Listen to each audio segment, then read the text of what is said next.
le crédit hôtelier et touristique a été mis en place depuis 2015.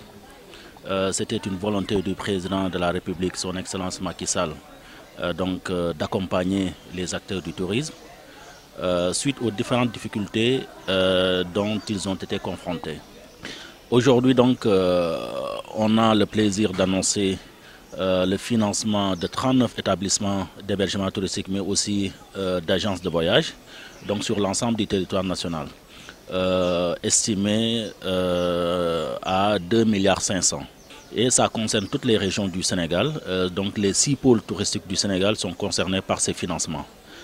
Ce qu'il faut aussi dire, c'est que tout simplement, le crédit hôtelier et touristique a eu à bénéficier d'une subvention initiale de 5 milliards de francs CFA. Donc pour l'instant, il est vrai, nous n'avons reçu que les 2,5 milliards que nous avons entièrement financés. Mais effectivement, les 2,5 milliards qui restent vont être débloqués. Mais surtout, ce qui est le plus important, c'est que le président de la République, son Excellence Macky Sall, a effectivement promis de mettre jusqu'à 50 milliards. Et je pense que ça, c'est un acte extrêmement fort. Et c'est pour ça que le ministre du Tourisme et des Transports aériens, M. Alioune Sarr, nous a instruit d'augmenter sensiblement ces financements, surtout dans les régions marginales, dirons-le comme ça. C'est les régions qui jusqu'à présent sont restées presque en marge du développement touristique au Sénégal.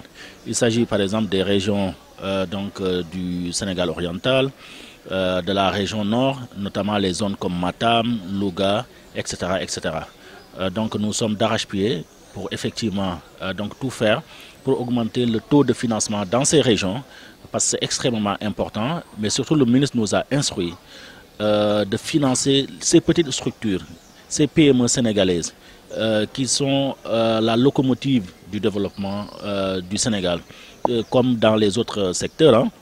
Donc le secteur du tourisme n'est pas en reste, et c'est pour ça que nous devons avoir un œil attentif pour accompagner ces structures, ces petites structures, qui sont dans les fonds du Sénégal. Il faut le dire, on a un problème effectivement de budget.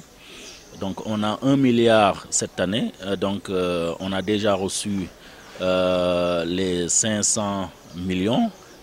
C'est exactement même 1 milliard 150 millions.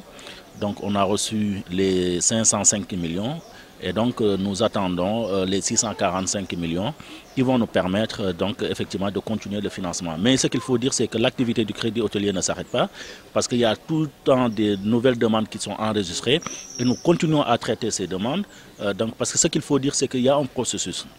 Le processus, c'est qu'il y a une organisation qui a été mise en place pour la gestion de ce crédit hôtelier. La première de cette organisation, c'est effectivement le comité de gestion. Il y a un comité de gestion qui a été mis en place, et c'est ce comité de gestion qui étudie les dossiers, les valide, octroie le financement. Ce qu'il faut savoir, c'est que le crédit hôtelier est un crédit revolving. Ce qui est important, c'est le remboursement justement. Parce que c'est ça qui va permettre à d'autres de pouvoir bénéficier après de ce crédit hôtelier. Donc si on réussit à mettre jusqu'à 10 milliards, après l'État ne mettra plus son argent, parce que les remboursements qui seront faits par les premiers bénéficiaires vont nous permettre de pouvoir donner des crédits pour les autres structures et établissements d'hébergement touristique. Donc à ce niveau, nous sommes très satisfaits du taux de remboursement qui est à 95% pour l'instant, il faut le dire, sur presque une vingtaine d'établissements qui commencent à rembourser aujourd'hui. On est à plus de 95%. Je pense que ça c'est extrêmement important, mais cela veut dire quoi? Cela veut dire qu'il y a un travail de fond, un travail à la base qui a été fait, qui a permis cela. Et c'est pour ça que nous avons sélectionné les meilleurs. Nous avons sélectionné les gens à qui nous avions confiance. Nous avons pensé que ces gens-là, effectivement, pouvaient rembourser. Et je pense qu'aujourd'hui, l'histoire nous donne raison.